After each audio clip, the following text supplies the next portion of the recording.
नमस्कार, आप देख रहे हैं पार्थशर समाचार सत्य परमो धर्म। मैं हूं आपके श्रोता। पार्थशर समाचार का शानदार उद्घाटन आमदार अभिजीत वंजारी और किशोर जोरगेवार के हाथों संपन्न हुआ। पिछले करीब 15 दिनों से प्रायोगिक तौर से शुरू चंद्रपुर के एकमात्र राष्ट्रीय स्तर के डिजिटल स्क्रीन और प्रिंट मीडिया पार्थशर समाचार का भव्य और शानदार उद्घाटन चंद्रपुर के लोकप्रिय आमदार किशोर जोरगेवार की अध्यक्षता में हाल ही में ऐतिहासिक जीत के साथ विदर्भ मतदार संघ से विधान परिषद के आमदार बने महाविकास आघाड़ी के नागपुर के अभिजीत वंजारी के हाथों संपन्न हुआ। इस भव्य कार्यक्रम में सभी पार्टियों के राजनेता उपस्थित थे। कार्यक्रम की शुरुआत सभी अतिथियों का पुष्पगुच्छ देकर स्वागत के साथ की गई। उसके बाद अपने प्रस्ताविक भाषण में पार्थशर के मुख्य संपादक राजेश नायडू ने बताया कि किस तरह एक लंबे संघर्ष और अनुभव के बाद पार्थशर समाचार अस्तित्व में आया है। राजेश नायडू ने बताया कि 1998 में वो स्पोर्ट्स एकेडमी चलाते थे और सांस्कृतिक गतिविधियों में भी वो कार्यरत थे। उनकी गतिविधियों को देखकर उस वक्त सिटी केबल के संचालक उनके पास चंद्रपुर का पहला लोकल केबल न्यूज चैनल शुरू करने का प्रस्ताव लेकर आए। प्रस्ताव को स्वीकार करते हुए राजेश नायडू ने हेलो चंद्रपुर के नाम से चंद्रपुर के पहले न्यूज चैनल को अमली जामा पहनाया। बहुत ही कम आधुनिक उपकरणों के साथ ये प्रयोग किया गया और अत्यधिक सफल हुआ और हेलो चंद्रपुर के नक्शे कदम पर लोकल न्यूज चैनल शुरू करने की जंग से छिड़ गई। 2002 में वित्तीय कारणों के बड़े नुकसान के साथ हेलो चंद्रपुर केबल नेटवर्क बंद करना पड़ा। यहां तक कि राजेश नायडू को शहर छोड़कर 12 वर्षों तक वनवास की तरह कॉरपोरेट जगत में नौकरी भी करनी पड़ी। इस बीच 2003 में राजेश नायडू और उसके मित्रों से मिलकर सत्यधारा के नाम से साप्ताहिक मराठी न्यूज़पेपर और पार्थशर के नाम से पाक्षिक मैगजीन भी शुरू की। उसके बाद अब करीब 18 सालों बाद व्यवसायिक, सामाजिक, कॉरपोरेट और राजनीतिक अनुभव के साथ और जर्नलिज्म की बीएमसी डिग्री के साथ आज के सोशल मीडिया युग में राजेश नायडू को लगा ये एकदम सही समय है वापस इनके पसंदीदा पत्रकारिता क्षेत्र में आने का, और इसलिए उन्होंने पार्थशर के माध्यम से वेब पोर्टल, यूट्यूब चैनल और पाक्षिक न्यूज मैगजीन निकालने का निर्णय लिया। इस तरह से दिनांक 9 फरवरी को, जो कि राजेश नायडू का जन्मदिन भी है, उस दिन विधायक किशोर जोरगेवार और अभिजीत वंजारी के शुभ हाथों से पार्थशर का उद्घाटन संपन्न हुआ। इस अवसर पर उपस्थित मान्यवरों ने अपने विचार प्रस्तुत किए। सर्वप्रथम डिजिटल मीडिया के आशीष रेंज ने कहा, राजेश नायडू के पास एक न्यूज मीडिया चलाने के लिए सभी योग्यताएं और डिग्री भी हैं। उसी तरह से वे क्षेत्र में अनुभवी भी हैं। इसलिए हमें आशा है कि पार्थशर अपने नाम की तरह अर्जुन के वीर सम्मान अचूक और सत्य समाचार प्रस्तुत करेगा और चंद्रपुर और समाज की सेवा करेगा। बाद में शिवसेना के भूतपूर्व जिला प्रमुख रमेश देशमुख ने कहा कि राजेश नायडू नित्य नए उपक्रम करते रहते हैं और हर कार्यक्रम बखूबी से निभाते हैं। मुझे आशा है कि वे पार्थशर के मुख्य संपादक की भूमिका भी बखूबी निभाएंगे।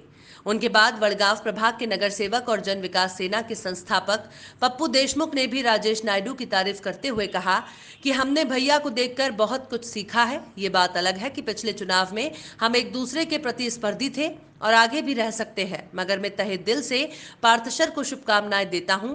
उन्होंने आज ही हमारे डेरा आंदोलन की न्यूज लगाई है और बहुत अच्छा कवरेज किया है। आशा है कि वो आगे भी ऐसे ही अच्छे काम करते रहेंगे। सगळ्या मान्यवर मंच आणि आमदारांची माफी मागतो, एका बातमीत असल्यामुळे जरा लेट झालं। मात्र पार्थशर समाचारचे मालक, संपादक, चालक राजेश नायडू यांचा आज वाढदिवस आहे आणि त्यांच्या वाढदिवसानिमित्त खूप खूप शुभेच्छा। राजेश भाई आणि माझं नातं हे आजचं नाही आहे, 90sचं आहे। 95 सालापासून, आणि मला सांगताना इथे आनंद होतो, आजच्या कार्यक्रमाला कोणी नसता आलं तरी मी येणारच होतो, कारण चंद्रपूर जिल्हाच नव्हे तर विदर्भातलं पहिलं लोकल केबल नेटवर्क राजेश भाई आणि मी यांनी साधारण 1-2 वर्ष 98 साली अत्यंत सफलतापूर्वक चालवलं होतं। त्याचं इकॉनॉमिक मॉडेल आम्हाला तेव्हा जमलं नाही, मात्र त्यानंतरच्या काळामध्ये राजेश भाईंनी खूप टक्के टोणपे खाल्ले, खूप अनुभव घेतले आणि नंतरच्या काळामध्ये पत्रकारितेतला माझाही प्रवास सुकर झाला आणि आज पार्थशर समाचार एक चांगल्या स्वरूपामध्ये आपल्यापुढे येत आहे। खूप खूप अभिनंदन पार्थशर समाचार परिवाराचं आणि मंचावर असलेल्या सर्वांनी या कार्यक्रमाला आवर्जून हजेरी लावली त्याबद्दल नायडू परिवाराच्या वतीने मी स्वतः त्यांचा एक घटक म्हणून स्वतः आभार मानतो सर्वांचे. मित्रो, एखादं वेब पोर्टल किंवा एखादं चॅनेल किंवा एखादा पेपर चालवणं फार सोपी गोष्ट राहिलेली नाही आहे. कारण 98-95 साली आम्हाला जे वाटत होतं की हे व्हायबल आहे की नाही, ते मधल्या काळामध्ये अनेक मोठ्या प्रवाहांनी याच्यातलं इकॉनॉमी गिळंकृत केली आहे. इसके बाद कांग्रेस की महिला जिलाध्यक्ष चित्राताई डांगे ने राजेश नायडू और उनके न्यूज चैनल को बधाई देते हुए हर दम साथ खड़े रहने का आश्वासन दिया. बाद में चंद्रपुर के लोकप्रिय आमदार किशोर भाऊ जोरगेवार ने बताया कि मेरा संबंध राजेश नायडू से बहुत पुराना है और हर दम हम एक दोस्त या भाई के नाते साथ में कई बार काम किए हैं. उनका काम करने का तरीका बहुत ही प्रशंसनीय है. उनके पास अर्जुन जैसी सारी शक्तियां हैं और वो हर दम लड़कर अपने और दूसरों के हकों के लिए कार्य करते हैं. इसलिए मेरी नजर में वो चंद्रपुर के अर्जुन से कम नहीं है. जोरगेवार ने कहा कि मेरी तरफ से होने वाली हर संभव मदद मैं करूंगा ताकि पार्थशर और अच्छे समाचार पत्र अच्छा कार्य कर सकें. उसके बाद देरी से आने की वजह से जी न्यूज के चंद्रपुर के प्रतिनिधि आशीष अंबाड़े और राजेंद्र वैद्य ने अध्यक्ष से अनुमति लेकर अपने भाषण किए. आशीष अंबाड़े ने बताया कि उनके पत्रकारिता की शुरुआत भी राजेश नायडू के साथ ही हेलो चंद्रपुर न्यूज द्वारा हुई थी. आज वो जो कुछ भी हैं उसमें हेलो चंद्रपुर का बड़ा योगदान है. आशीष ने कहा कि राजेश नायडू और कुंदन नायडू ने क्रीड़ा क्षेत्र में चंद्रपुर में बहुत बड़ा योगदान दिया है. फिर भी उन्हें जो सम्मान और स्थान मिलना चाहिए था वो नहीं मिला. इसलिए आशा करता हूं कि पार्थशर के माध्यम से राजेश नायडू अपने जैसे टैलेंटेड खिलाड़ी या कलाकार को सही मुकाम दिलाएंगे.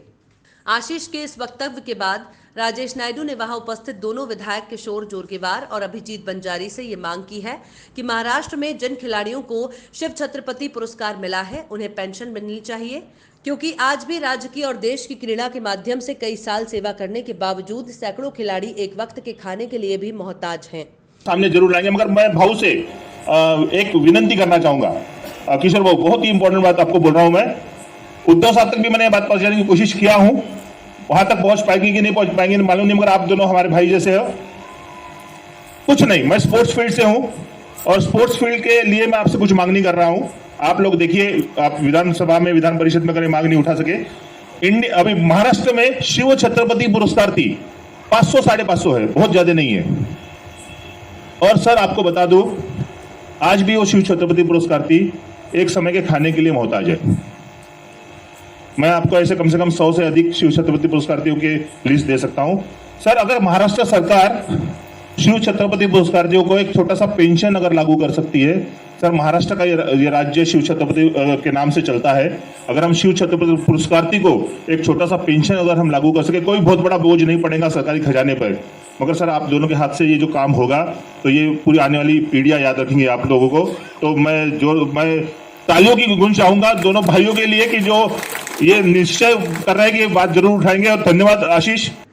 अंतिम मुख्य अतिथि और उद्घाटन के रूप में भाषण करते हुए विधायक अभिजीत बंजारी ने सर्वप्रथम राजेश नायडू और वहां उपस्थित दर्शकों को ये विश्वास दिलाया कि वे विधान परिषद में और जोरगेवार विधानसभा में शिव छत्रपति पुरस्कार विजेताओं को पेंशन दिलाने के लिए जरूर मुद्दा उठाएंगे. उनके साथ उन्होंने पार्थशर के उपक्रम के लिए राजेश नायडू को बधाई दी और आगे के कार्य के लिए शुभकामनाएं भी दी.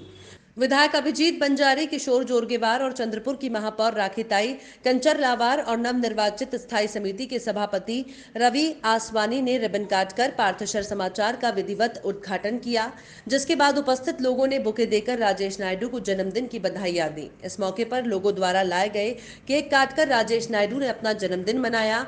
इस कार्यक्रम में उद्घाटक के तौर पर पदवीधर मतदारों के विधायक अभिजीत बंजारी, अध्यक्ष के तौर पर चंद्रपुर के लोकप्रिय आमदार किशोर भाऊ जोरगेवार, प्रमुख अतिथि के तौर पर महानगर पालिका की महापौर राखी कंचर लावार और सभापति रवि असवानी उपस्थित थे.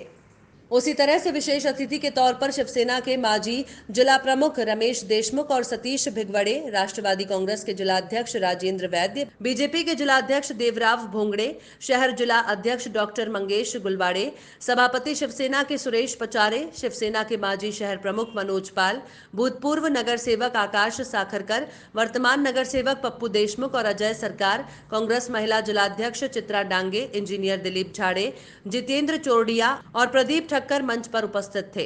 राजेश नायडू ने सभी अतिथियों और आए हुए 300 शुभचिंतकों का आभार प्रकट किया।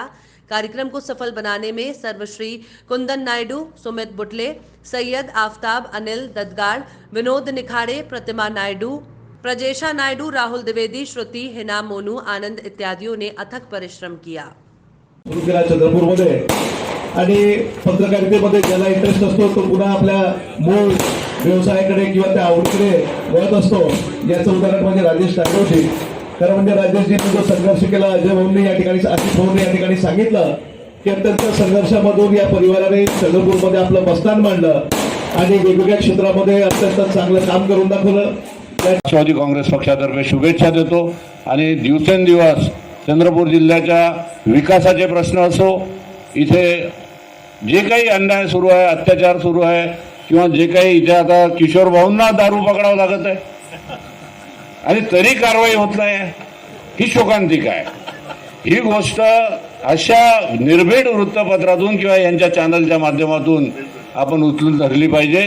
या जिल्ह्यातलं जे काही अन्याय किंवा बेकायदेशीर कामं सुरू असतील त्याही संदर्भात आपण भूमिका वठवली पाहिजे, एवढीच या ठिकाणी आपल्या सर्वांना आणि या चॅनलचे प्रमुख आपले राजेश नायडू यांच्याकडून अपेक्षा ठेवतो आणि इथेच थांबतो। जय हिंद। धनुष्य का भी नाम आप जानते हो, गांडीव है, उनके शंख का भी नाम है देवदत्त। और गांडीव धनुष्य से बुराई पे अचूक वार करने वाला पार्थ शर, ऐसा एक आपने साधारणता यहाँ पर सबने कहा है। लेकिन पार्थ का नाम अनुकूल और भी है इसके पार्थ के मराठी में, हिंदी में अगर आप कहोगे। और मैं जब देख रहा था और सोच रहा था राजेश जी के बारे में, तो शायद वो पार्थ का जो नाम है, मतलब है, वो शायद अर्जुन से भी ज्यादा मेरे मित्र राजेश जी के लिए ज्यादा अच्छा हो सकता है। पार्थ का अर्थ क्या है? अनुकूल, यानी अच्छे कामों के लिए अनुकूल रहने वाले हमारे राजेश जी। दूसरा है आनंदी, सदा खुश रहने वाले। तीसरा स्वैच्छिक, उनके मन को जो आता वो करने वाले। चौथा सर्जनशील, उनके मन में सर्जनशीलता है, क्योंकि बिना सर्जनशीलता के कोई भी काम हो नहीं सकता। नहीं तो एक किस लाइन का आदमी मीडिया के लाइन में आता, सर्जनशील, उदार, आधुनिक, गंभीर, लक्ष्य पूर्वक काम करने वाला और सक्षम, ऐसा साधारणतः पार्थ का होता है। और ये सारी गुण हमारे मित्र राजेश भाई है, उनके जन्मदिन के लिए एक बार उनको ताली बजा दी। और ये सही है कि एखादा आदमी बहुविध अलग अलग प्रकार के कैसे काम कर सकता है। और जब आप ये बता रहे थे राजेश जी, तो कहीं ना कहीं मैं अपने आप को आपसे जोड़ रहा था। और आपने कहा कि पत्रकारिता से जैसा घर नहीं चलता, वैसा राजनीति से भी घर नहीं चलता। जीवन में मैंने अब तक 30 काम मैंने भी बिजनेस किए, और चौथा धंधा जिसको बोल सकते व्यवसाय नहीं, मगर जिसमें आने के बाद में मैं नुकसान में हूँ, वो ऐसा ही है, राजनीति का काम है। हंस रही है हमारे रमेश बाबू, अभिजीत बाबू भी हंस रहे, क्योंकि आमदार होने के पहले उनको समझ में आ रहा होगा कि भाई आमदार बनने के बाद में क्या होता है क्या नहीं। लेकिन अब समझ में आ रहा होगा, रोज सुबह लोग जब डोनेशन की पावती मांगने के लिए घर के सामने जब खड़ा होते हैं, तो ये सही है। लेकिन सही है कि मानव जीवन, कोई कहेगा कि क्यों अच्छा है, 84 लक्ष योनियों में जाने के बाद में, जीव जंतुओं के बाद में अगर मानव जीवन मिलता है, ऐसा कहा गया है, तो उसका कारण शायद यही होगा कि मानवीय जीवन में सबसे बड़ी बात है वो ये है कि मानव हर प्रकार के अलग अलग क्षेत्रों में जाके काम कर सकता है। उसके मन में जो बात आती है उसको वो पूरा कर सकता है। इसलिए मानव जीवन श्रेष्ठ है, ऐसा मैं मानता हूँ। और निश्चित रूप से राजेश जी हर क्षेत्र में जाके अपनी एक अलग पहचान बनाने का, अपना अलग व्यक्तित्व बनाने का काम करते हैं। अभी न्यूज पोर्टल का जमाना है, मीडिया ये चेंज होते हैं।